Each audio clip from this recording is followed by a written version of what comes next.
Bem-vindos ao Podeng Abenq, o podcast voltado para o mundo da engenharia, uma colaboração entre o CREA Minas Gerais e a Abenq Minas Gerais. Estamos aqui para mais uma edição. Eu sou Luísa Rocha, jornalista e apresentadora, e no episódio de hoje nós vamos falar sobre obras de artes especiais, pontes e viadutos.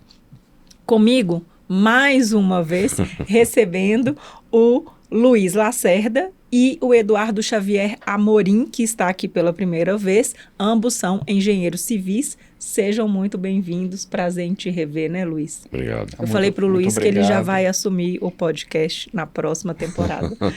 Já tem uma experiência boa, Ele tá fazendo um intensivo. Eu assisti. E você vê que ele está cada vez melhor. Ele tem uma desenvoltura muito boa. Exatamente. É dos anos lecionando, talvez. Talvez. Eduardo, fala um pouco da sua experiência para a gente. Vocês trabalham juntos, né? Sim, eu trabalho na Lacerda, né, Projetos e Consultoria, né, que é a empresa criada pelo senhor Lacerda, o Luiz, né? Tem 2 anos e meio que eu estou lá. Eu sou formado em Engenharia Civil pela UFMG há 20 anos, né? Eu formei em 2004, 20 anos, 2024.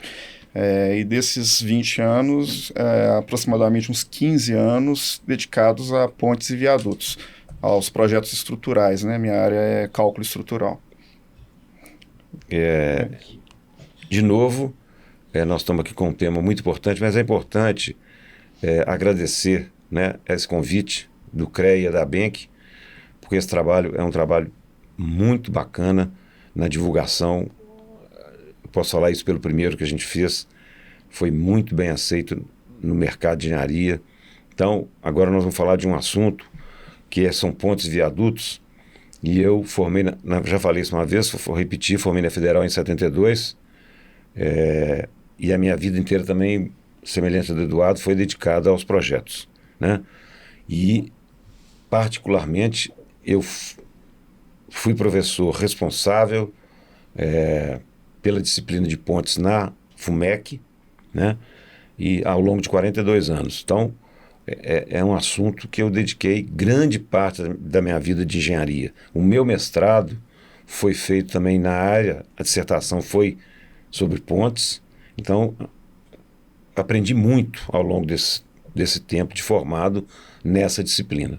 Então, vamos trocar aí a experiência, porque a gente não sabe tudo. Nós estamos aí aprendendo até hoje, aprendendo. Tô achando que você ficou muito tempo. São 42 anos lecionando, mas 42. Você formou em 72, realmente é uma grande parte da carreira, né? É total. Particularmente é total. Luiz e Eduardo, queria que a gente começasse falando da importância, né, das obras de arte especiais no desenvolvimento da infraestrutura. Tem uma coisa importante que eu gostaria de passar a palavra para o Eduardo. Muitas vezes a gente fala, igual nós estávamos comentando aqui, obra de arte especial.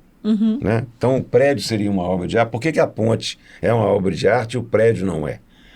É porque se você pegar lá na época de Cristo, depois em Roma, nas cidades da Europa, e no mundo inteiro, né? Você tem pontes maravilhosas, assim, esteticamente, a arquitetura delas muito bonita. Então essa denominação vem daí, né? São obras bonitas, né? Então, obra de arte especial é ponte e viaduto. Nem sempre o prédio é. Mas nem sempre é a ponte. Nem sempre tem muita ponte feia. Tem. Mas, como tem muitas, né, na história da humanidade tem muita, então esse nome vem daí. Tem muitas pontes que marcam até o turismo em algumas regiões. Né? Tem gente que vai visitar algumas cidades para ver algumas pontes, né? Sim, elas se tornam. São bem bonitas. Tem aquela lá em Paris que o pessoal agora já tirou, colocou os cadeados, né? E outras cidades tem também, em Frankfurt muitas, tem essa questão dos cadeados e uma ponte também. Tem muita ponte bacana, né? Muita. O próprio São Paulo, né? A São Estaiada. Paulo também tem, Sim. E nós aqui em Belo Horizonte, qual temos? Seria, no caso ali, o Viaduto Santa Teresa, por exemplo? Talvez o mais famoso seja esse. Talvez. Você comentou alguma coisa sobre o viaduto também, né? Foi por reforço estrutural. No reforço, né? No programa que a gente fez de reforço. Foi sobre o reforço. Você vê que a gente já tem uma história. Sim. Ele foi feito um reforço com fibra de carbono. Com fibra de carbono, exato. E então, assim, falando dessa importância, né? Dessas obras de arte especiais no desenvolvimento da infraestrutura. A gente tem que pensar no Brasil, né? Porque se você pensar em outros países, por exemplo, a Alemanha, o que a Alemanha tem de ponte de viaduto é um negócio assim Extraordinário. muito extraordinário. No Brasil, a gente fala ainda que o Brasil está em desenvolvimento. Olha lá se está, né? Então, como o Brasil escolheu... Porque a gente tem uma coisa importante para falar também, que ponte e viaduto pode ser para ferrovia também. Tá. Né? As ferrovias são muito importantes, mas o Brasil escolheu fazer o translado no país através de estradas, né? Então, essas pontes, quando você vai fazer uma estrada, de um lugar para outro, tem rio, tem obstáculo, tem uma opção de coisas. Então, você transpõe o obstáculo com a ponte ou o viaduto. Né? Então, por que é importante? Você imagina o Brasil, que é um país muito importante na agricultura. Né? Você tem que pegar a agricultura lá do Mato Grosso e exportar, tem que levar para um porto, lá no Rio de Janeiro ou lá em São Paulo. Se você não tiver uma infraestrutura de ponte, viaduto, nas estradas bem feito, esse translado vai ser difícil. E né? ainda mais a gente considerando a dimensão, né? Acredito que, inclusive, você citou esses dois lugares, né? Sair de um para o outro, considerando também essa questão de distância. Há várias regiões em que a topografia, né? A única forma de você ligar um ponto no outro é através de uma ponte, de um viaduto. A não ser que você dê uma volta gigante, né? Então, quando é feito um projeto geométrico de uma estrada, né? O traçado dessa estrada, não tem como fugir. As pontes e os viadutos são, às vezes, as únicas soluções possíveis. E, apesar de serem mais caros, né? Às vezes, mas é de suma importância para encurtar, né? Os caminhos e... Se você pensar aqui em Belo Horizonte, a infraestrutura de Belo Horizonte está muito caótica em termos de tráfego. Né? Então, as soluções que deverão ser apresentadas, elas vão passar por criações de viadutos e pontes, para você vencer os obstáculos. Por exemplo, como é que você vai lá vou citar um exemplo, lá no Belvedere, onde tem o shopping. Aquele viaduto que tem ali já tem quantos anos e só tem ele. Né? E é um ponto constante. De gente, muita gente, tráfego pesadíssimo. Então, as soluções de engenharia vão passar tranquilamente pela construção de pontes e viadutos. Né? Isso é tranquilo. Então, são elementos de estrutura, elementos estruturais, né? Arranjos estruturais, né? que fazem parte do desenvolvimento de qualquer país. De qualquer país e cidade. cidade. E aí, falando sobre desafios que são enfrentados, né, no projeto estrutural de pontes e viadutos, o que a gente pode citar como principais desafios? Eu acho que hoje em dia, pelo menos na minha vivência, eu acho que o mundo está com muita pressa, né? E às vezes a gente tem que desenvolver alguns projetos em um tempo muito, às vezes, curto, né? E como é uma obra de grande responsabilidade, às vezes as pessoas esquecem que tem todo um processo para maturar o projeto, da concepção até a construção. Então, como existe, às vezes, existem esses prazos, né, às vezes muito curtos, né? Do pensar, inclusive, de pensar, né? Evita até problemas futuros, né? Que, inclusive, a gente vai falar hoje, depois, né, a respeito de manutenção, de alguma coisa nesse aspecto. Porque se você fizer um projeto, às vezes, mais bem pensado, bem concebido, bem calculado, você evita de futuramente lidar com problemas, né, na estrutura. Então, eu acho que o maior desafio, eu acho que é mais ou menos por aí. Essa questão do tempo. As pessoas estão com uma noção do tempo muito deturpada. Eu acho que não é só na engenharia, não, né? O mundo geral está apressado. E tem coisas que a gente não pode fazer na velocidade do TikTok. Não, tem coisas que né? Elas precisam de tempo, né? Claro, é por aí mesmo. Né? Porque tudo que a gente faz na engenharia, você tem a sua Bíblia, que é a norma, são as normas, né? Tanto as de projeto quanto as de execução, tem tudo. Então, esse tempo que ele falou, se a engenharia tivesse tempo para maturar, né, para você pensar na melhor estrutura, né, melhor projeto, iam ser projetos muito melhores. Não estou falando que os projetos não são bons, mas Podem esse ser tempo melhores, curto, né? porque muitas vezes, eu estou querendo falar o seguinte, a construção e os projetos de obra de arte, muitas vezes não, quase todas as vezes, a contratação é do governo, que é estrada estadual, municipal, federal, né? Então a verba vem do governo. Então aquilo ali, não, eu quero fazer essa obra agora com tanto tempo, aí primeiro é o projeto, né? Você tem uma série de disciplinas que estão envolvidas antes do projeto estrutural, que para você desenvolver o projeto estrutural você precisa da topografia, de geotecnia, sondagem. Tem um monte de coisa importante para a gente depois, né? Vamos supor que você está fazendo uma ponte que você vai transpor um rio, né? O rio tem uma largura grande, 50 metros. Aí você vai ter que construir pilares da ponte dentro do rio. Como é que você sabe que aquele terreno da ponte ali é bom? Né? Você não sabe, tem que fazer sondagem.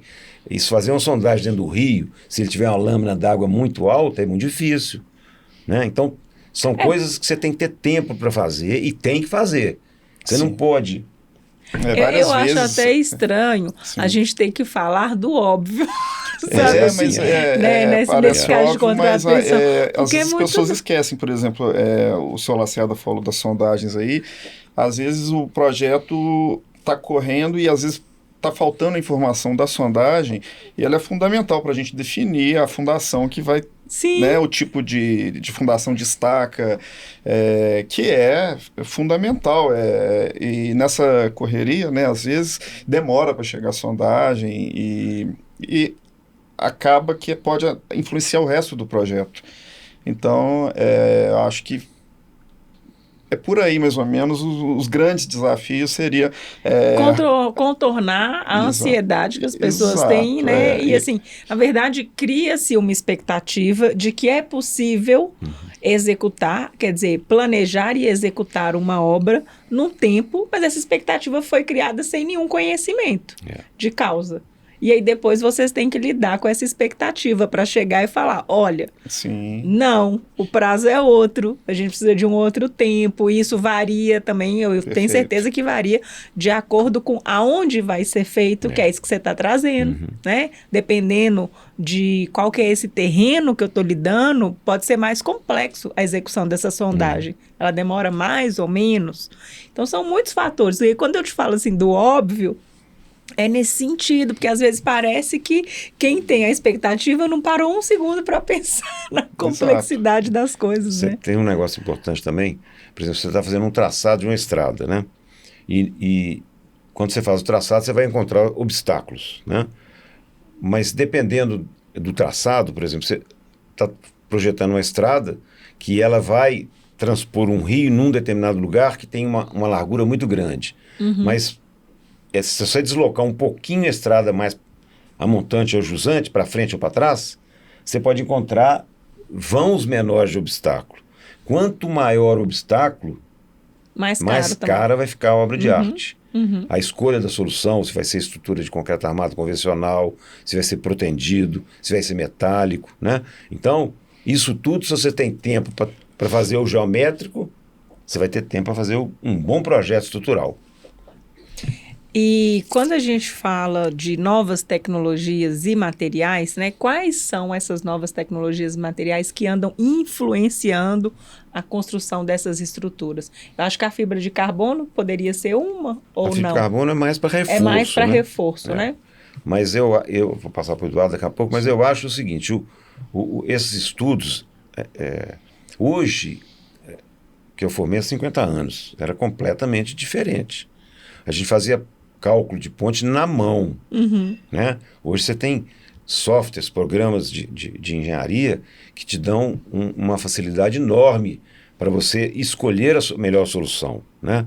Então, essa solução, muitas vezes, e tem uma coisa também, se você está falando em viaduto em centro urbano, ele tem que compor a estética desse viaduto com aquele lugar que ele vai ser colocado, né?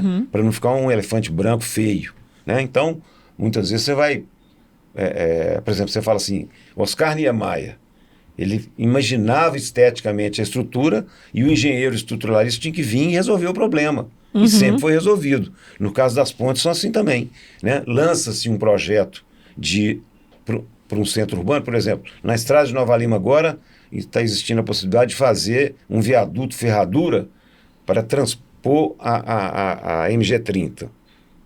Esteticamente, o arquiteto faz o conceitual e a gente vai entrar depois viabilizando esse conceitual, porque pode muitas vezes não ser viável. É importante também que o arquiteto que vai pensar isso tenha uma certa noção, né? Claro. Do que Sim, é viável ou não na hora de planejar, na hora de fazer sim, esse projeto, se né? a parte estética for fundamental para o empreendimento, assim, o arquiteto... Porque também não adianta sonhar assim aleatoriamente. No caso de pontes e viadutos, é raro de um arquiteto participar, né? Mas sim, os arquitetos têm uma visão mais... Eles conseguem fazer algo mais... esteticamente belo, mais funcional também. Mais arte especial.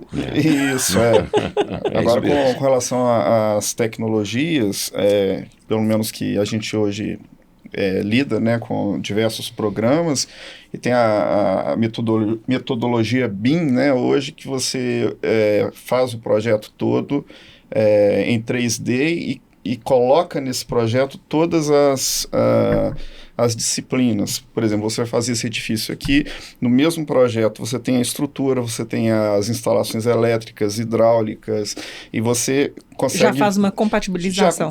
Perfeito, você utilizou uma ótima palavra, você percebe interferências, só que isso ainda requer, pelo menos na minha opinião, um maior número de pessoas habilitadas para trabalhar dessa forma. É uma forma assim que surgiu, acho que nos últimos 10 anos, talvez, e muita gente já está querendo fazer dessa forma. E às vezes, né, demora um pouco para o mercado, até o profissional também, né? Sim, exato. Então, do ponto de vista tecnológico, eu vejo que tem essa metodologia BIM, por exemplo, tem diversos softwares hoje de cálculo que nos ajudam, né? E as pessoas não podem esquecer que a tecnologia é uma ferramenta, ela não substitui a visão crítica, né, do profissional, a experiência. Então, a gente até conversou sobre isso no outro programa, né, professor Luiz? Como que, assim, a tecnologia chega para ajudar, mas tem que tomar cuidado. Ela não toma o lugar do profissional, da sua experiência. A gente estava até falando sobre a questão de solo no outro programa, né? E onde a gente citou o fato dele pegar com a mão mesmo para sentir o solo, as características, né? Sim. Isso que ele está falando da ferramenta BIM, no caso de ponte, por exemplo, você tem outras disciplinas. Você tem a pavimentação, você tem a sinalização, né? Você tem a topografia, você tem a batimetria, tem uma série de disciplinas que vão ser colocadas todas no BIM. Exato, isso é uma ferramenta que ajuda muito, né? Do ponto de vista de tecnologia de materiais, né? O senhor falou que há 50 anos, né? Os concretos não chegavam a grandes resistências, né? O mais comum era fazer um concreto de 20 MPa, né? Nem 20. Às vezes nem 20, né? Às vezes 15, né? Um MPa são 10 quilos por centímetro quadrado, né? De resistência. Então, hoje em dia, há tecnologia de materiais também que permitem desenvolver concretos com resistências superiores, e outros materiais também, né? Como a fibra de carbono. Então, acho que a tecnologia ajuda sim muito e ainda é um processo contínuo e não pode, assim, igual a gente falou, deixar a tecnologia suplantar o conhecimento, que é o principal, pelo menos na minha opinião. E no caso da geotecnia, né? No planejamento de obras de arte especiais. A geotecnia que nós estamos falando, né? Por exemplo, para você fazer uma obra de arte, uma ponte ou um viaduto, ele tem os seus apoios, né? Que são os pilares ou, nas extremidades, os encontros, né? Por norma de DENIT, DR, você tem que fazer, em cada ponto de apoio, pilar e encontro, você tem que fazer um ponto de sondagem. Você ter a segurança total que não vai ter... Na hora que você escolher o tipo de fundação que você vai usar... Por essa sondagem que ela é executada em cada ponto desse, você escolhe exatamente a melhor solução. Aí qual que é o envolvimento com, eu gosto muito de falar, cada macaco no seu galho. A gente que mexe com estrutura e vê sondagem a vida inteira, a gente tem pode ser um cacuete de achar que a gente é conhecedor para escolher a melhor solução. A gente pode ter até noção de que uma das soluções seria que a gente tem experiência, mas sempre tem que ter um envolvimento dessas disciplinas. O geotécnico entrar, ele recebe a cálculo do viaduto, as cargas, e com as sondagens ele vai falar, ó, a melhor solução aqui é tal. essa, com profundidade tal, por isso, com a experiência dele, porque ele é formado naquilo. E né? quando a gente fala também assim, a importância da geotecnia, né? Não é só obras de artes especiais, a geotecnia é em qualquer obra, né? Tudo. Porque, pelo menos até hoje, em todos os programas que eu estou aqui apresentando, a gente sempre fala dela, aqui, né? Da sondagem. No podcast anterior, sobre estabilidade de talude e as contenções, em pontes também tem contenções. Tem encontros, a gente chama de encontro, é um muro de arame especial para receber a ponte. Então também nele tem esforços de geotecnia, esforços de terra, empuxo. Né? Então a geotecnia está lá envolvida nisso. E acho que em todas, tem vários né? tipos de solução para conter, né, os taludes das pontes. E quando a gente fala assim de patologias, quais que são as mais comuns encontradas nas pontes e nos viadutos? Olha, que a gente tem recebido muito, né, nos nossos projetos, às vezes a gente verifica pontes muito antigas, né, eu vejo muito recalque estrutural, vejo trincas, né, tem alguns fenômenos de carbonatação, íons cloreto, seriam ataques à armadura, né, quando o concreto ele perde a capacidade de proteger a armadura, um processo de corrosão pode iniciar em diversos pontos, né, da estrutura, e ao longo do tempo que vai piorando, e a estrutura pode até perder a capacidade dela de resistir aos esforços, que podem gerar patologias adicionais, flechas excessivas, e chegar até a ruína da estrutura também, né, em casos excepcionais. Importante falar o seguinte: quantos anos que existem essas construções e projetos de ponte? Muitos, né? Então, cargas que atuam sobre essas pontes antigas, né, quando elas foram calculadas, passava carroça. Né? Então, o peso de uma carroça não é nada. Hoje, você passa caminhão de minério com quantas toneladas? Então, tem muitas estruturas de ponte que estão aí funcionando, que foram calculadas por uma carga muito menor do que passa hoje em cima delas. E, logicamente, se você tem uma estrutura, um elemento estrutural que foi calculado por uma determinada carga e você triplica, quadriplica a carga, ele não vai suportar. Né? Então aí vão aparecer as patologias que ele está falando. As trincas, as fissuras, né? Os alongamentos, as corrosões. Eu tenho uma dúvida, não em relação a essas patologias que vão aparecer, mas se na hora que você começa a execução desse projeto, se algumas patologias podem aparecer que não foram previstas. Não, mas aí é o seguinte... Não seria o nome patologias? Não seria caso? Não, porque o projeto, a obra nem começou. Entendi. Então, mas tem uma coisa muito importante hoje, que isso nós mesmos lá no escritório fazemos, são os controles de qualidade de projeto. Então, por exemplo, vamos falar nós dois aqui. Eu fiz um projeto, calculei, fiz todo o projeto completo, e vai passar para uma fase de execução daí para frente. Mas antes disso, entra o Eduardo, entra uma outra pessoa, para fazer uma análise estrutural daquele meu projeto. Para conferir. Isso, é uma espécie de conferência. E aí nós vamos debater, né, se aquela solução está totalmente certa ou precisa de adequar algum ponto. Isso é muito bom. Isso é ótimo. Né?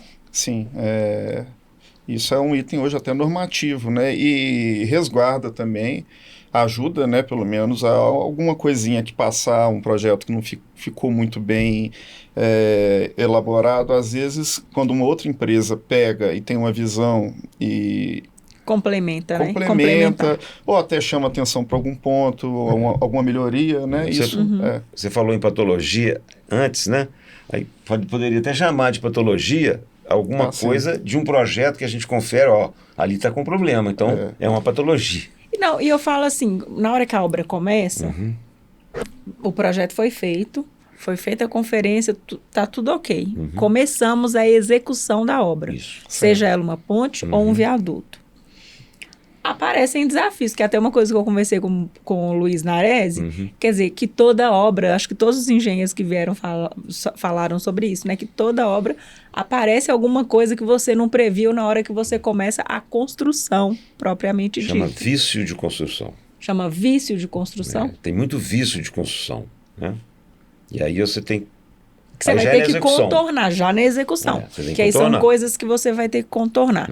Pensando nessas questões que podem aparecer e que terão que ser contornadas, a gente pode citar algumas que são comuns para esses dois elementos, viadutos e pontes? Ou não? Na realidade, viaduto e ponte é a mesma coisa, né? Porque, por que chama de ponte? Porque chama de viaduto. Ponte é quando o obstáculo é rio, água. E viaduto é o contrário, não tem água. É terra, né? Dentro do centro urbano, por exemplo, é viaduto. Como no Rio de Janeiro, que tem muitos. Muitos viadutos, que também tem alguns, né? Então, o que pode acontecer tanto no viaduto quanto na ponte, né? Em termos de execução de projeto, execução de obra. Acho que em obras em geral, dependendo de quem está executando, ele pode ter alguma dificuldade, por exemplo, de fazer de alguma forma que está no projeto. Ele entra em contato com o escritório e fala, olha, eu prefiro, ou eu não estou conseguindo executar dessa forma, será que dá para fazer de uma forma diferente? O que a gente pode citar? Talvez alguma coisa que não foi captado na própria sondagem? Pode ser, por exemplo, às vezes não fez sondagem em todos os pontos, mas fez em alguns. Aí a gente determina no projeto, a gente calcula para um tipo de estaca, um tipo de fundação. O executor chega lá na hora e não consegue executar aquele tipo de estaca porque o solo, por exemplo, tem características incompatíveis. Aí ele tem que entrar em contato com o escritório e falar, olha, aconteceu isso, eu achei rocha, achei matacão e vocês colocaram uma estaca hélice contínua, por exemplo, que ela não é adequada para isso. Aí, às vezes, a gente tem que adequar, alterar o projeto, mudar para uma estaca raiz, por exemplo, que seria adequada para esse tipo de solo, né? Agora, patologias, eu acho, você falou dos vícios, né? Às vezes o construtor ele não consegue executar por algum motivo. Às vezes a gente tem vigas pré-moldadas, o cara não consegue mobilizar um guindaste para içar essas longarinas, essas vigas, colocar, aí ele quer fazer escorado e não usar guindaste. Então, eu não diria que são patologias, mas são... desafios. São imprevistos que podem acontecer durante a obra que... levam a procurar o escritório para tentar alterar o projeto e adequar para a construção. Por exemplo, quando a gente compara custo, né? Você fala assim, tem uma ponte que vai ser usada viga metálica, né? Em vez de usar a viga convencional de concreto ou protendido, né? Logicamente, qual que é a vantagem? Né? A vantagem é que é muito mais rápido, né? Fazer com viga metálica. Você vai fazer um concreto armado convencional, você tem que fazer forma, demora, você tem que ter o concreto, o controle do concreto. Então, você fala assim, a estrutura metálica ela é mais cara, mas para você liberar a ponte mais depressa, se montar com viga metálica é muito melhor, muito mais rápido, né? Então, essas coisas têm que ser pensadas de acordo com as expectativas e o financeiro, né? O financeiro é importantíssimo. E voltando na patologia, na parte de patologias, né? Quais que são os fatores que mais contribuem? Seria o clima? A gente talvez possa pensar também na própria questão da qualidade do concreto, porque a gente está falando aqui de obras mais antigas, como você citou, a questão do concreto que tinha uma resistência menor do que hoje em dia, né? Certo. Então, isso... Antigamente você fazia concreto manual, quer dizer, na betoneira, né? No canteiro de obra. Depois foram surgindo as concreteiras e tudo. Mas mesmo com as concreteiras, muitas vezes acontece da concreteira fazer um concreto não adequado para aquela obra, né? Então você coloca no seu projeto que o FCK, a resistência do concreto, que é o importante dele, né? 30 MPa, 40 MPa, aí chega a concreteira, leva o concreto, demorou a lançar, alguma coisa, e na hora que vai tirar o corpo de prova para analisar se está dando concreto que foi estabelecido, não deu. Deu muito menos. Deu menos do que a norma. Aí você tem uma coisa importante. Como é que você vai fazer para receber aquilo ali? Não tem outro jeito. Se você fez um cálculo de um pilar de uma ponte para uma resistência de 40 MPa e fez a análise, deu 15, deu 18, vai ter que reforçar o pilar. Isso pode ocorrer mesmo, né? Às vezes eles constroem, retiram corpos de prova para fazer os ensaios e o concreto não chegou na resistência de projeto. Então, é algo que pode ser algo... Hoje, assim, o controle é muito rigoroso também, né? É difícil acontecer isso. Mas não significa que não pode acontecer, não. Acontece. E aí, você já antes de terminar a obra, já está tendo que fazer um reforço. E quando a gente fala da importância de análise estrutural em casos de recuperação e de reforço, qual que é essa importância? Acho que ela é fundamental, né? Muito. Né? É igual o senhor Lacerda falou, quando você pega, por exemplo, uma estrutura que foi calculada para um determinado trem tipo. Trem tipo é um modelo de... uma simulação, um modelo de carregamento móvel que vai passar em cima daquela ponte. Antigamente, utilizavam-se trens tipos menores, né, uma carga menor que ia passar naquela ponte, naquele viaduto. E você tem que fazer novamente a análise daquela ponte, daquela estrutura, para ver se ela resiste, e provavelmente ela não vai resistir a um modelo de carregamento hoje. Então, a análise estrutural é indispensável, tanto para a recuperação. A recuperação tem uma coisa é a recuperação, outra é o reforço.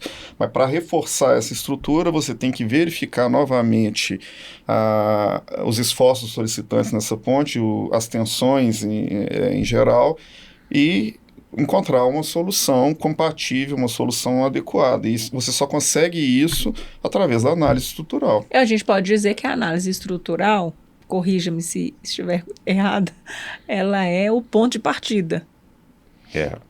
O nome análise fica um pouco diferente assim, execução do projeto. Executei. Agora vou analisar o projeto, né? Um projeto que já existe. Ele está o projeto, né? Não, algo que já existe. Vamos colocar assim, uma ponte que já existe. Porque na realidade a gente tem que pensar também assim, toda vez que você vai fazer um projeto estrutural, de prédio, de ponte, qualquer coisa, tem as premissas de cálculo, né? Então, você recebe aquelas premissas. Então, eu quero calcular uma ponte para uma carga, que hoje no Brasil, a carga que eles mandam usar como sobrecarga, o veículo, é um veículo que pesa 45 toneladas, né? Mas tem muito lugar, nas minerações, por exemplo, que a carga é muito maior do que 45. Então, você não pode calcular essa ponte para 45 se ela vai passar onde 100. Então, a mineradora, aí ela vai te fornecer qual é a carga. É lógico que você vai calcular com essa carga, mas dentro da norma de concreto armado, se for de concreto armado ou protendido. Se for metálico, dentro da norma de metálico. O que eu quero dizer quando a gente fala de análise estrutural, e em situações de recuperação ou reforço, a gente está falando de alguma coisa que já existe. Ok. Mas, no meu entendimento, até aqui, se esta coisa existe ou não existe, se é uma ponte que existe ou não existe, existe, seria executado, né? Está pronto. Está pronto. Tá. Existe. É um trem que existe. Está lá, está pronto. Outra coisa que não existe, ela vai existir um dia, mas ela ainda está num processo ali de vamos fazer um projeto, vamos ver se dá certo. No caso da recuperação do reforço, a recuperação e reforço é o que já existe. Já estão passando carro nela lá.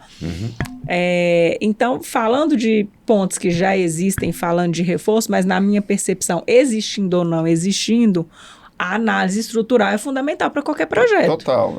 Primeiro tem que saber... Não tem como mexer em projeto de algo que existe ou não existe sem uma análise estrutural. E aí eu entendi até então que você é um dos pontos iniciais disso, certo. Né? Dessa... Por exemplo, para fazer um reforço, primeiro você tem que colher as informações a respeito daquela ponte que já foi construída. Ainda existe o projeto dela? Provavelmente não. Várias pontes, as mais antigas, né? Dificilmente você vai ter o projeto estrutural. Você sabe qual que é a resistência do concreto? Qual que foi o aço utilizado nela? Às vezes não sabe. Antigamente utilizava aço CA25, CA32, CA40, né? Então, várias vezes para fazer o reforço, você tem que extrair corpos de prova, por exemplo, para saber como é que está o concreto. Você tem que extrair, às vezes, pedaços, né, do aço que foi utilizado lá, extrair, fazer um ensaio de tração para saber se é um aço CA25, se é CA, enfim, qual que é o material que foi utilizado. Se for fazer... tem que ver o estado da ponte, né, porque às vezes ela está com... Ela perdeu o cobrimento em algumas regiões, ela está já com a armadura exposta, está com a armadura enferrujada, então isso isso é levado em conta também para fazer. Aí você, de posse desses dados, você faz uma nova análise, você propõe algumas soluções para aquele caso específico. Você quer ver um exemplo? Vou dar um exemplo para você real. Quando foi feita a privatização da BR-381, que liga Belo Horizonte e São Paulo, as pontes todas tinham... foi calculado para o TB24, que quando a gente fala TB24, você imagina o 24 toneladas, ou 24 mil quilos. E elas todas tinham largura de 8 metros. Aí você duplicou a estrada, né? Aí o que aconteceu? Uma das vias vai ser a via que tinha essas pontes antigas e a via nova vai ser a que vai ser construída já na norma diferente atual e com largura diferente. Então, todas as pontes passaram a ter praticamente 11 metros de largura e aquela que tinha 8 tinha que passar para 11 também. Então, ela ia sofrer o quê? Alargamento. Para você aumentar, aí o TB também passava de 24 para 45. Igual ele falou, o aço foi o CA24. Aí, como é que você faz nessa ponte existente para você falar assim, não, eu posso passar o TB45 aqui e ainda posso alargar? Não pode. Aí vai no DR, que as pontes foram calculadas com a fiscalização do DR, aprovação do DR, chega no DR e não tem nenhum projeto, ou faltava muito projeto. Então, você tem que fazer, agora você não tem nada, tem que cadastrar. Você tem que lá levantar todos os elementos existentes, com todas as suas dimensões, fazer o que ele falou, tirar corpo de prova para ver a resistência, aí você já vai ver se ela tem patologia também, que aí você já vai emendar tudo, né? Alargar, consertar a patologia e fazer ela funcionar para receber o veículo de 45 toneladas. Isso é um trabalho que tem que ter uma análise muito profunda. E é melhor, no sentido assim, é mais prático a gente fazer o reforço, num caso assim, do que uma coisa que eu acho que os americanos fazem muito, joga no chão e faz de novo. Exatamente, isso aí é verdade. Isso aí é para falar mesmo. Talvez, às vezes, dependendo da situação... dependendo da situação, o melhor era jogar no chão e fazer outro. Eu já vi Tem várias áreas de trabalho, às vezes a solução jogar no chão e fazer de novo é melhor. Eu já vi casos em que o pessoal optou pelo reforço, mas eu preferia fazer de novo. Porque às vezes vai te dar tanto trabalho de investigação. Você vai consumir tanto recurso para isso, para fazer um remendo. Né? Esse de uma coisa que... Esse nome que você colocou, análise estrutural, bate bem nisso. Isso, né? E as inspeções, né, regulares, elas são fundamentais para a gente poder identificar os problemas precocemente, né? Exatamente. Mas acho que raramente acontecem. Não, eu, por exemplo, fui chamado agora recente para fazer um artigo sobre isso, né? Porque tem muita ponte no Brasil, muita mesmo, não é pouca não, que tem patologias e patologias, né? Um de São Paulo outro dia que a parte da ponte desceu 1 metro, né? Abaixou. E eles tiveram que fazer o reforço todo, primeiro subir a ponte para o lugar certo, e foi todo o reforço feito com fibra de carbono. Né? Então, isso é muito importante. Né? Identificar com antecedência, né? Com antecedência. E para identificar tem que ter inspeção, né? E aí a gente tem que ter uma inspeção regular. Né? Qual que é o órgão que inspeciona? É o DENIT mesmo, né? Depende da ponte. A DR também deve inspecionar. Tá. Porque esse estadual, né, é o DR. Não vamos pensar como essa inspeção é feita. De quanto em quanto mas tempo. Você falou assim, tem vários tipos, né? mas eu acho que a norma brasileira, ela define como fazer. E de O quanto em quanto período tempo? Uhum. de ano em ano, de 5 em 5 anos. Isso deveria ser acompanhado. Porque se você toma os cuidados, né, nas inspeções, você minimiza. Se você deixa para depois, chega num ponto que já não dá mais nada. Aí custa muito caro. Pois é, professor. É O que eu igual fico você falou, pensando chega é... no ponto que você falou, às vezes chega melhor no de ponto manchar, que ué. O que eu fico pensando é, deveríamos acompanhar? Deveríamos. Será sem que dúvida, acompanhamos? Não acompanhamos totalmente, não. Né? Se você passar nas estradas, você vê que não tem. Tem muita patologia. Eu não sei com que frequência, né, que tem sido feitas as inspeções, quais são os critérios. Eu honestamente não sei quais são as premissas, né? Disso. Mas que realmente existe muita ponte aí que está completamente fora, Obsoleto. né? É. Isso é. E quando a gente fala de monitoramento contínuo por sensores, eu estou falando nesse sentido de identificação precoce O sensor, quando você vai ou colocar um não? Eu estou sensor numa falando ponte, de outra coisa. já está muito ligado ao problema da dinâmica, né? Vamos falar o termo como balançar. Você quer dizer, por exemplo, eu a ponte de estou Niterói. utilizando o Não, vou sensor te dar um para ver se exemplo aquilo está mais perto. funcionando bem? Se você parar em cima daqueles viadutos da Lagoinha ali, que eu participei várias vezes de projeto ali também, tem hora que você para o trânsito para, você fica em cima do viaduto. Ele meio que Dá uma dá balançadinha. balança, mas é permitido, não está fora de norma, não vai cair nem nada disso não. Mas é um sensor que você pode colocar lá para verificar o grau, Tá. né? O tanto que balança, será se tá dentro É do... compatível com o elemento estrutural? Não, então você tem que tomar cuidado. E aí, esses sensores, eles têm sido instalados? É isso que ele falou. Eu acho que se... Caímos na Eu acho, questão por da exemplo, inspeção, né?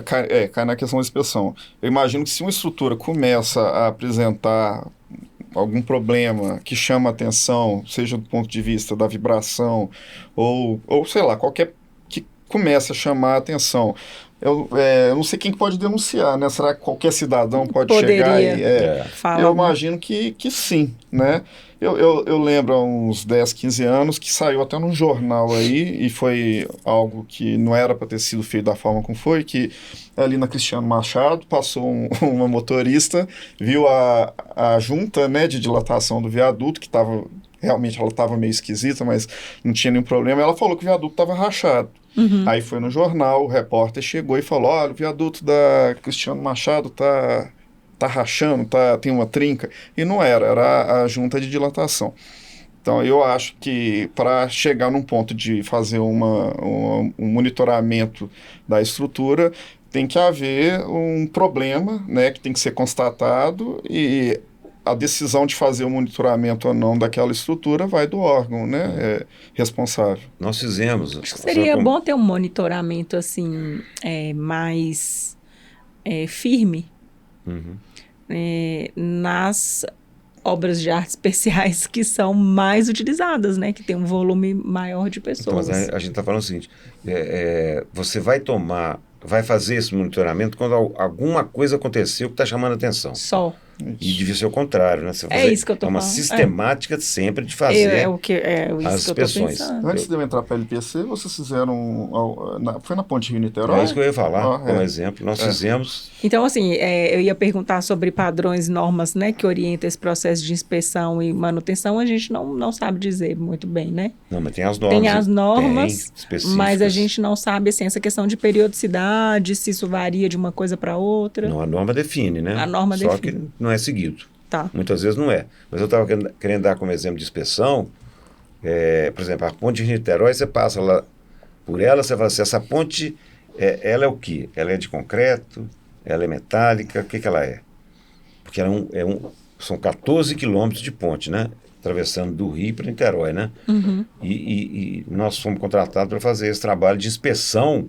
Aí você entra por debaixo dela, você vê que estrutura metálica, vigas metálicas, entendeu? E muitas vezes com problema, porque o mar, né? Aí o ataque marítimo é um negócio danado. Então ali faz mesmo. Poderoso.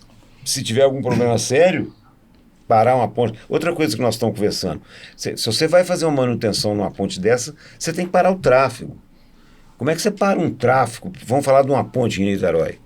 Não tem Haja jeito. balsa. Não, para dar Então, conta esse- Há um daquele tanto prejuízo de de gente. economia, né? Exatamente. Então, esse Um negócio é caos. muito sério, né? É um caos, Ali é um caso realmente. A norma brasileira É que trata desse muito negócio de inspeção muito é a veículo ali. 9452. 9452 é a norma A de BNT. inspeção. É. E mudando agora um pouquinho, falando de métodos, né? Os principais métodos de reabilitação estrutural utilizados nas pontes e nos viadutos, quais são eles? No último podcast, né, o senhor estava aí e falou do reforço com fibra de carbono, é uma opção. Você pode, dependendo do elemento estrutural, reforçar com concreto mesmo, aumentando a seção, por exemplo, de um pilar. Em caso de blocos de fundação, você pode cravar estacas adicionais, aumentar o bloco. Você pode, em caso de longarinas, né, das vigas, fazer uma proteção adicional, uma proteção externa. São diversos. Você pode fazer reforço com uma viga de aço adicional, por exemplo. São diversas opções que você tem. Então, a escolha do reforço, né, mais adequado varia de acordo com a situação da estrutura. Alguma consideração? Antigamente a gente fazia, era normal, se você fosse fazer um reforço, fazer o convencional, né? Você tem uma viga de concreto, você vai manter aquela viga aumentando a altura dela, aumentando a largura e reforçar, colocando mais aço e tudo. O advento aí das fibras de carbono, né? E tem vidro também entrando aí, concreto misturado com vidro. Então, essa tecnologia está cada dia mais avançada. Isso é muito importante. O problema de trabalhar a ciência, né, a pesquisa, é uma coisa importantíssima. Por exemplo, fibra de carbono, nós falamos aqui outro dia. É espetacular o viaduto Santa Teresa, que nós estamos falando de ponte de viaduto, né? Uma turma de engenheiros de Belo Horizonte foi para os Estados Unidos, aprendeu a lidar com a fibra de carbono, voltou e foram contratados para aplicar a fibra de carbono. Aquele viaduto é todo reforçado com fibra de carbono. Então, eu acho que você falou do viaduto, e você já citou o viaduto Santa Teresa em outras de nossas conversas também. Então, eu acho que ele seria um bom exemplo, né, de um projeto de reabilitação, de reforço, que trouxe um grande aprendizado, né? Um aprendizado significativo, principalmente para a região. Né? 100 anos? Né? O que passava nele 100 anos atrás? Ligando ali que Santa tipo Teresa, de veículo e de carroças. Não é? Então, aí ia dar problema. Começar a passar veículo mais pesado ia dar problema. Então tinha que reforçar. Demorou? Demorou. Mas fez. Ficou bom? Né? Ficou. Ficou bom. E quando a gente fala de custos, né, de não fazer uma manutenção preventiva e eficaz, acho que o principal deles seria a inutilização, né? Não, mas você tem... Aí que entra aquilo que eu falei sobre o problema do tráfego, né? Vamos pensar num centro urbano. Vamos imaginar aquele viaduto ali do Belvedere, né? Suponhamos que só tem ele. Agora vai projetar um outro. Mas você tem que parar aquele viaduto. Ele já é bastante usado e o trânsito ali é muito pesado. Imagina que você vai ter que fazer um reforço naquele viaduto. Então, aí você tem duas pistas, né? Aí você faz numa pista e depois você vai passar para outra. Estreitar um viaduto daquele, com aquela ordem de grandeza de tráfego, né? Que é enorme todo dia. Aí o negócio vira caos. Sim. É a mesma coisa que você estava falando da ponte também, Rio-Niterói, né? Então, quer dizer, quando a gente olha para custos de não ter uma manutenção preventiva eficaz, e acho que a manutenção começa aí em acompanhar. Claro. Sim. Né? Se essa estrutura está saudável. Você sabe uma coisa que... Pode falar, fica à vontade. As normas, as anteriores, elas faziam as premissas de norma para que as estruturas durassem 50 anos. Né? Mas elas não duram 50 anos. Tem estrutura aí com 10 anos que ela está cheia de problema. Porque aí você tem que fazer essas inspeções para poder corrigir. Se você faz esse trabalho de inspeção, o rotineiro, adequado, né? De acordo com a norma, esses viadutos, se eles forem feitos a manutenção, eles vão durar 100 anos ou mais. Né? Então, você vê que é um negócio que é muito importante. E já Vamos conversa fazer. também, isso conversa um pouco É. com o assunto que eu vou entrar agora, que é sobre sustentabilidade. Porque se você tem algo que está preparado para durar mais tempo, então nós estamos falando de uma economia de recursos. Também. A gente está falando de recursos que são mais duráveis, né? Acredito que quando a gente fala de sustentabilidade aqui no podcast e como que a engenharia vem incorporando soluções mais sustentáveis, muitas das vezes a gente fala da evolução tecnológica do próprio concreto. Né, desse concreto misturado com outros materiais, que aí você precisa de menos concreto, porque o concreto é um produto que polui muito. Então, além do concreto, tem outras soluções sustentáveis nessa construção e manutenção dessas obras? Olha, em termos de produtos, eu acho que para pontes e viadutos, não, né? O que a gente tem Em termos de soluções. modos de economizar, fazendo um projeto mais otimizado, né? Que aí, né, consome menos materiais. A questão das inspeções que podem evitar que esse viaduto precise de intervenções, né, que vão gastar material e logo, por consequência, vão causar danos para o ambiente, porque vai ter, né, mais, vamos dizer, dispêndio de recursos, né? O que eu acho que dá para fazer e muitas construtoras fazem é desperdício de material, por exemplo, reaproveitar a forma, eu acho que vai por aí. Agora, materiais novos, assim, para a construção de pontes e viadutos, eu não vejo materiais novos, não. Apenas talvez a forma de executar. Forma de executar, né? Mais nessa linha. ser. A forma de pensar o projeto, de pensar a longevidade. Sim. Tem uma coisa interessante também, que são os pré-moldados. Né? Boa. Você vai fazer um viaduto, em vez de fazer ele com concreto convencional, forma, parará, você vai fazer vigas pré-moldadas. Né? Então, ou você pode pré-moldá-lo no canteiro, ou pode pré-moldar na fábrica, né? E traz para colocar, né, para vencer o obstáculo. Então, pré-moldado é assim, você vai falar assim, é um concreto muito mais bem controlado do que um concreto. E por que o pré-moldado é mais bem controlado? É porque ele é feito em fábrica, dentro da fábrica. Né? Ele tem controle total, o tempo todo controlado. Né? A fabricação dele vem as etapas. E o outro ali no canteiro de obra, você está mais no canteiro de obra você depende da concreteira. Isso. E na hora que está concretando lá, pode ter desperdício, você vai estar utilizando forma, a forma pode ser de madeira, né? A viga pré-moldada, você tem a forma padronizada. Você pode utilizar várias vezes, né? Mesmo você fabrica em grande escala, né? No caso de ponte, é muito interessante, o pré-moldado.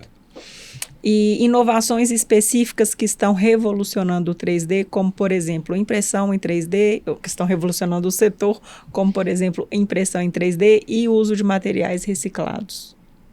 Acho que é o que a gente falou, né? Não, para pontes não impressão cabe. em 3D, não. Seria demais, né? Pelo menos, eu acho que isso poderia ser feito, às vezes, uma situação muito específica dentro de um grande centro urbano, por exemplo. Isso. Talvez lá em São Paulo, ou nas grandes capitais. Agora, imagina uma ponte no meio do mato, teria que levar, né, um equipamento. Eu acho que não, nesse caso aí. E materiais também novos. Materiais reciclados. Para construção, acho que... Em ponte é difícil. Difícil, né? Em ponte e viaduto, difícil. Muito difícil. E qual que é o impacto de uma obra especial na mobilidade urbana e na economia local? Acho que conversa com aquilo que você falou, da questão da infraestrutura, né? A gente pensando aí na própria ponte Rio-Niterói, qual que é o impacto dessa obra para essa região, né? Como que você liga facilmente essas duas cidades, por exemplo, né? Um exemplo bom disso aí é o seguinte, agora esqueci o nome da ponte, mas não tinha ponte num determinado obstáculo, não sei se é no Pará, e todo mundo atravessava de balsa, né? E tem os donos das balsas. Então, o cara que é dono da balsa não quer que faça a ponte. Uhum. Então, você atravessava o rio, uns 50 metros de vão, gastava lá 10, 15 minutos, aí fizeram a ponte com 300 metros de comprimento, em 3, 4 minutos você atravessa. Então, você facilita, né, a transposição desse obstáculo com uma ponte que é muito importante. Né? Uhum. Você imagina se o Brasil tivesse lá atrás resolvido a fazer as pontes ferroviárias que seriam o transporte de minério e de da parte de agricultura nossa, que agora estão fazendo, né? Melhorando as ferrovias. Sim. Né? E a rodovia é muito mais cara, nesse caso de transporte de minério e coisa. Então, não fez. Né? Adotou uma escolha pelas estradas, né? Rodoviárias. Você falando dessa questão dessa ponte, e eu estou lembrando aqui, inclusive, que você consegue atravessar de França para a Inglaterra Debaixo d'água. Debaixo d'água. Tecnologia. Olha para você ver. Não é? Imagina Quer o dizer, impacto que isso trouxe para a economia. Trem super veloz que você chega. Não, outra coisa, você anda de trem na Europa, né? Trem que dá 300 km por hora. Uhum. Né? Aí você dá um exemplo aqui no Brasil, em Minas Gerais. Você anda num trem bacana, bonito, bem feito.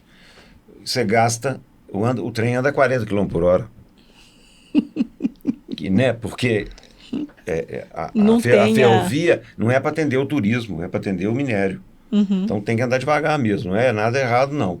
Mas nós poderíamos ter ferrovias estradas ferroviárias para as pessoas, que né? seriam muito importantes se fosse do nível Sim. de outros países, Estados Unidos. Quais que são os principais desafios, né, na hora de lidar com comunidades que venham a ser afetadas durante a execução dessas grandes obras? Esse é o problema. Eu falei Esse é o problema. Eu falei ali do viaduto ali do BH Shop. Imagina as comunidades como é que são afetadas. Uhum. Né? Tem questões políticas aí envolvidas. Aí né? tem muita questões, coisa. Sai da estrutura, né? Nós estamos falando de estrutura, já entra o planejamento. Aí já entra na área de direito, né? Entra numa área política, numa área... Tem uma dimensão social aí. A gente que mexe com cálculo de pontos, você vê muitas vezes, por exemplo, os órgãos. Aí já não é da minha área, né? Os órgãos. Assim, a gente de vez em quando tem que lidar com o pessoal. Prefeito, Posso opinar, mas... O prefeito não tem a verba e vai buscar no órgão estadual ou federal, né? Para poder fazer a transposição. Isso aí, politicamente, põe o cara nas alturas, porque ele estava atravessando de canoa, agora você faz uma ponte. Olha a melhoria para aquele centro urbano. Você ter uma ponte ou um viaduto que vai fazer a transposição. Eu acho que aí tem que casar os interesses das comunidades que forem afetadas, às vezes, por qualquer empreendimento, não só ponte, viaduto. Tem que casar os interesses, né, com os interesses gerais, né? Tem que convencer as pessoas de que vai ser algo que vai ser bom para elas, e aí já entra em outras questões, em outras searas. Para você conseguir mesmo trazer um espírito de boa vontade. Né? Você tem que mostrar que vai ser um benefício, e aquelas pessoas que forem afetadas, elas têm que ser indenizadas, tem que ser, enfim, né? Mas pensar soluções possíveis, né? Exato, de desvio de trânsito, às vezes, se for o caso, né? E outras questões. Como que vocês enxergam o futuro, né, das obras de artes especiais no Brasil e no mundo? No Brasil eu enxergo com uma potência total, porque um grande porque mercado. O Brasil é enorme. O que ele tem que crescer e o que ele tem para fazer vai depender muito, mas é muito mesmo, de construção de estradas, de pontes. Isso aí é uma coisa importantíssima para o país. Agora, na nossa área, né, que é a área de projetar esses viadutos, essas pontes, o que vai acontecer é a tecnologia que vai avançar. Né? Que a gente não sabe, eu não sei para onde vamos, mas sei que vamos. Mas que vamos. Tem certeza absoluta. Cada dia... O Brasil é gigante, né? E olha que a gente está em uma das regiões mais desenvolvidas, né? Quando você vai para a região norte... eu tive no Amapá uma época. o que está precisando lá de infraestrutura em geral é gigante. Então, eu vejo que há uma possibilidade muito grande, né? A gente tem muito para crescer, Outra né? coisa importantíssima que não pode esquecer é que tudo começa dentro da escola. Perfeito. Eu já ia te perguntar sobre isso. Já ia te perguntar sobre isso. Que conselhos que você dá para esses engenheiros iniciantes que desejam atuar nesse segmento? Aí, por exemplo, eu posso falar o seguinte. Primeiro estudem. Estudar, não tem dúvida. Mas tem escola, como nós estamos falando de obras de arte, de ponte, tem escola que no seu currículo tem a disciplina pontes e viadutos. Uhum. A maioria não tem. Você comentou que no seu caso tinha na FUMEC? Na FUMEC teve, até hoje tem. Uhum. E foi muito bom, né? Além do aprendizado do concreto armado, das outras disciplinas, tinha uma disciplina específica só para trabalhar com pontes, calcular, ver execução, e muita coisa. Então, estou querendo falar o seguinte, os currículos, né, eles precisam ter, né, em todas as escolas, dando a possibilidade do aluno ter esse aprendizado. Para ele se aprofundar mais no tema. Quanto mais... Porque eu acho que o currículo da engenharia mudou muito. Por que mudou muito? Porque começou a entrar outras disciplinas. A engenharia civil, por exemplo, ela é focada, né, num determinado segmento. Depois começou a engenharia ambiental, engenharia biotécnica, um monte de engenharia. E tirando o currículo da engenharia civil, que era um currículo portentoso, ele começou a colocar disciplinas, aí você tem que tirar de outras. Porque senão você vai gastar 10 anos para fazer um curso de engenharia. Uhum. Então, o preparo do aluno tem que ser dentro da escola, e não esquecendo que ele tem que fazer os estágios dentro das empresas. É uma coisa junto com a outra, né? Porque a parte prática, muitas vezes você vai aprender na nossa área de estrutura, é dentro do escritório. E eu acho que dentro do que você falou também, partir do próprio aluno, essa busca por um conhecimento a mais, porque com essa mudança curricular, né? Uhum. Então, isso tudo bem, você aprende também muito na hora que você está no mercado de trabalho, mas talvez com formações complementares também. Nós falamos, vindo para cá, e eu falei da outra vez, vou repetir de novo, hoje, a grande maioria dos alunos, principalmente, os professores deixam, você tem vários programas de computador, softwares, né, que a pessoa acha que bate o botão daquele negócio ali e está resolvido o problema. Não! Se ele não tiver o conhecimento, não sabe e ler. O conhecimento você não aprende de um dia para o outro, você tem que estudar, você tem que praticar, você tem que entender, né? A ferramenta está aí para você usar. Se você estudar e se preparar, a ferramenta vai te levar. Porque quem utiliza a ferramenta é a pessoa.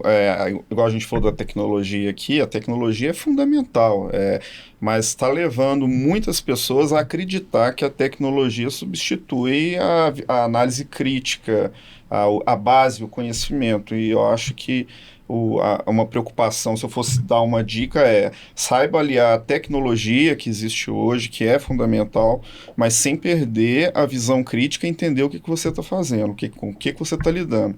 Porque é uma estrutura de responsabilidade que pode levar a problemas sérios, né? Então, para quem hoje está entrando nesse ramo, é isso aí. Nunca perder a visão crítica e sempre questionar o que você está fazendo. Uhum. Né? E sempre estudar. Estudar sempre também, estudar. Claro, complementar. Gente, obrigada, viu, pela presença de vocês. Olha, eu que agradeço. Professor Luiz e Eduardo, prazer te conhecer. Muito obrigado. E professor Luiz eu devo encontrar em breve. Sim, eu já estou esperando ele para o próximo. Nós é que agradecemos. No próximo ele vai sentar junto comigo, que a gente vai apresentar junto. Se você quiser, eu te ajudo. Ai, gente, obrigada. Foi um prazer estar aqui mais uma vez apresentando o podcast Podeng Abenc, que é um projeto do CREA Minas Gerais e da Abenc Minas Gerais, Associação Brasileira dos Engenheiros Civis de Minas Gerais. Eu sou Luísa Rocha, encontro vocês no próximo programa. Até já.